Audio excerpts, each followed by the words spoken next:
All right, good day. Now we are going to discuss about signaling and managing competition. Asymmetric information. It occurs when one party in a transaction or competitive situation has more information than the other party. Each party, buyer or seller, knows more about their own behavior and intentions than the other. To avoid incorrect inferences about one's behavior and intentions, a party may provide an external signal to communicate to the other party. Adverse selection. Adverse selection occurs when the seller's and observable quality does not change from one transaction to another. How can external information cues be utilized by the seller to convey information about his product or service to the market? The answer would be through signals. Signals are actions or announcements conveying information about the firm's intentions or abilities. Signals have meaning only within a specific context. A signal has meaning to the receiver only if it can be interpreted. Timing is important as to how signals are interpreted. For an external cue to be perceived as a signal, it must meet the following conditions. First, there must be observable differences in a product characteristic or attribute among sellers. Second, there must be differences between the low quality and high quality sellers in the cost of providing the cue. And the third condition is that the quality level of products must be perceived to vary directly with a characteristic or attribute. Quality signals. What can sellers of high quality products do? 1. Provide information about quality. Buyers are skeptical about claims. Second, provide other information, signals about the truthfulness of claims. And third, a signal is a piece of information about a product that can be revealed at some cost. It is an observable, alterable characteristic that may influence buyers' assessments of quality. Quality signals, such as signal alerts others about a product quality, reputation, intentions, future actions, or forecasts.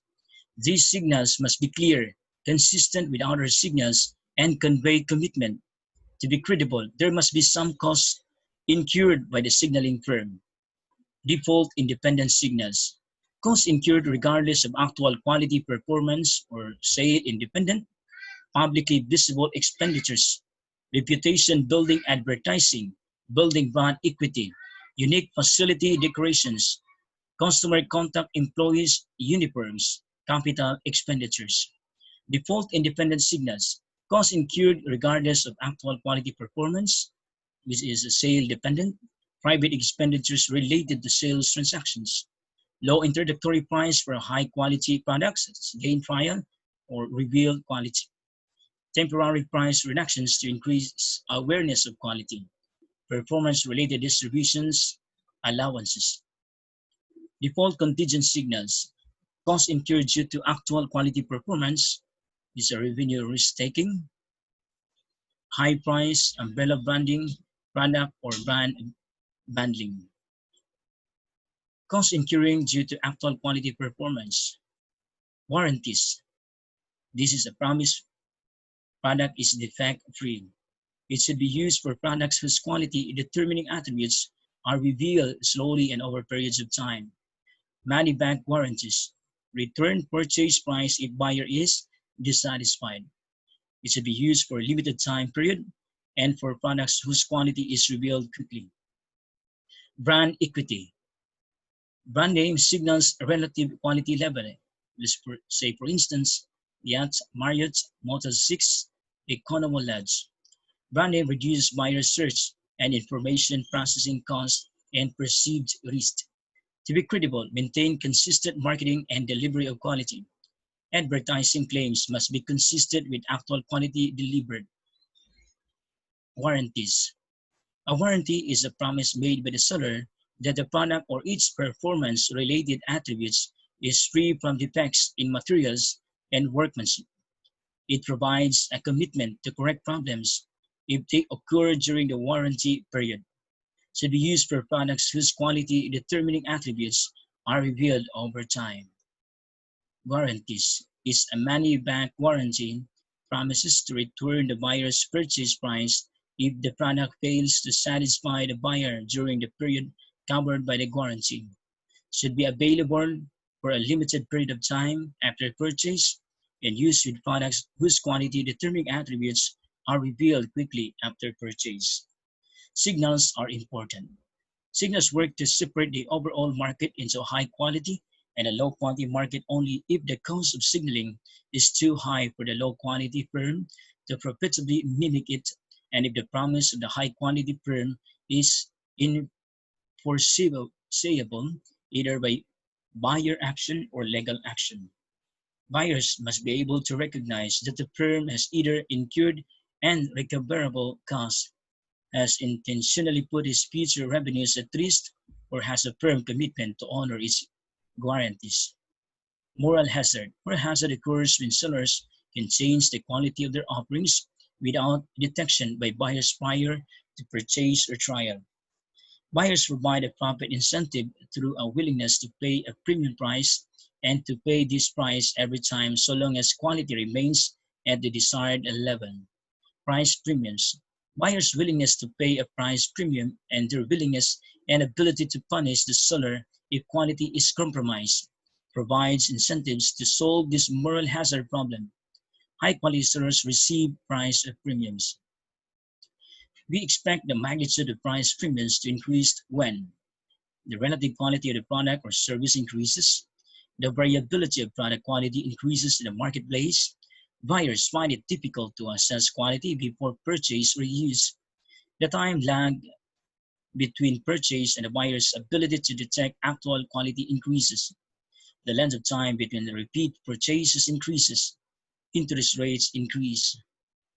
We expect the magnitude of price premiums to decrease when the seller's investment in establishing a reputation for quality increases, the number of competitors in the seller's market increases, the seller becomes more vulnerable to the threat of buyers terminating the relationship, the seller's compromises and quality can quickly be made public. Product warranties and guarantees.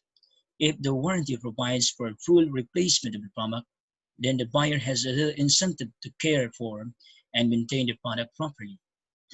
Providing a warranty provides an incentive to the seller to maintain quality and thereby avoid or reduce the cost of warranty and guarantee problems. Market signals.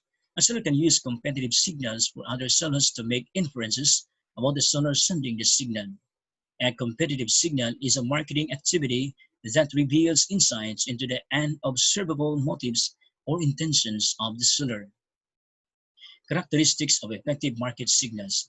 Clear to avoid misinterpretation by other sellers.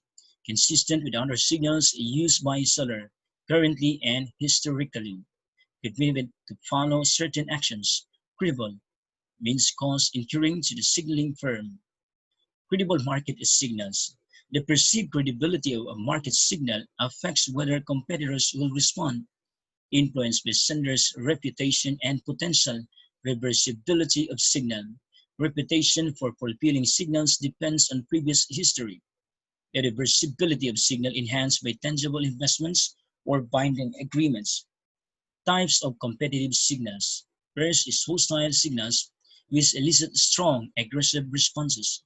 The more a competitor feels threatened, the quicker and more intense will be the response. Second type of competitive signal is cooperative signals, which elicit cooperative responses, more likely to be matched when interpreted correctly. Interpreting competitors' signals. What are the indicators, behavior, and/or information? What is the context? Are there multiple alternative inferences? What is the underlying rationale? Are there other pieces of information that confirm or refute the signals? How clear is the signal? Is it hostile or cooperative in tone? How committed is the competitor? Is the signal behavior or action consistent with previous situations?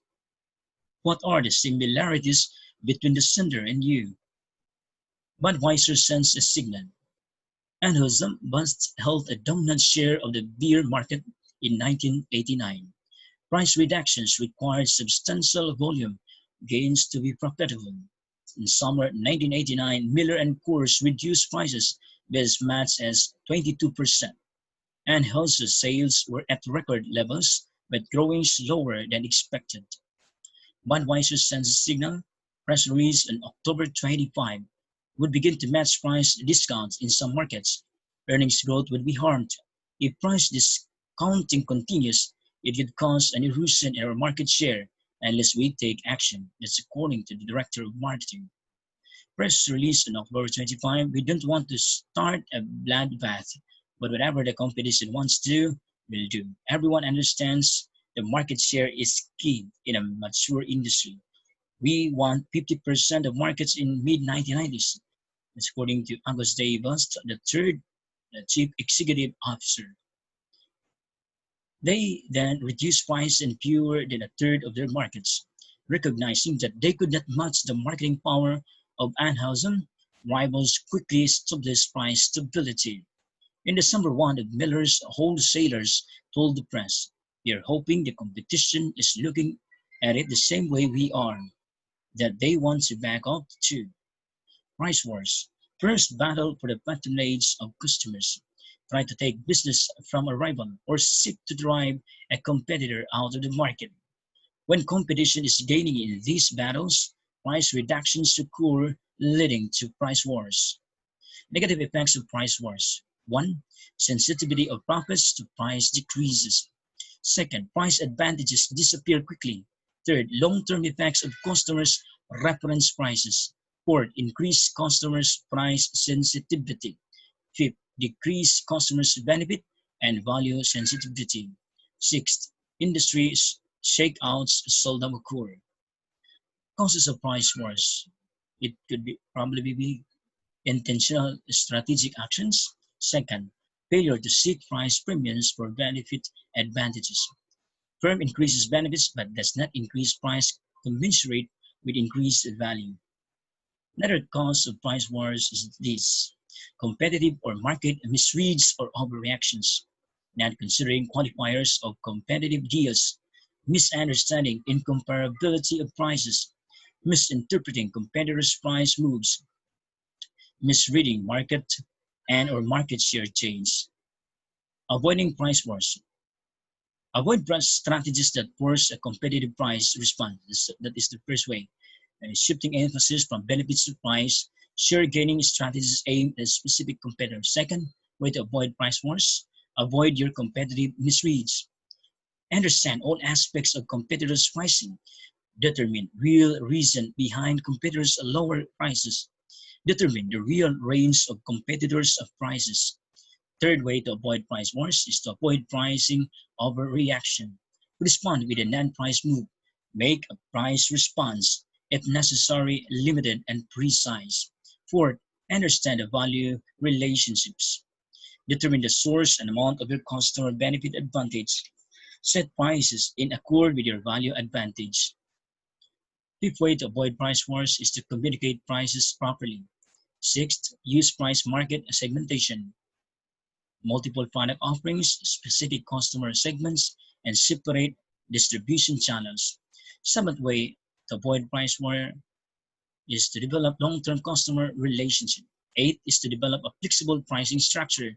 Use bundled prices with each of the bundled items priced separately. Use two-part prices that reward additional business rather than normal business. Use end-of-year rebates rather than volume discounts. Use functional discounts for activities performed rather than discounts for plays. Above all, maintain pricing integrity. It is fair to the firm and its customers. Ninth way to avoid price wars: to react to competitive price moves directly and in kind. Respond to every competitive price move in kind.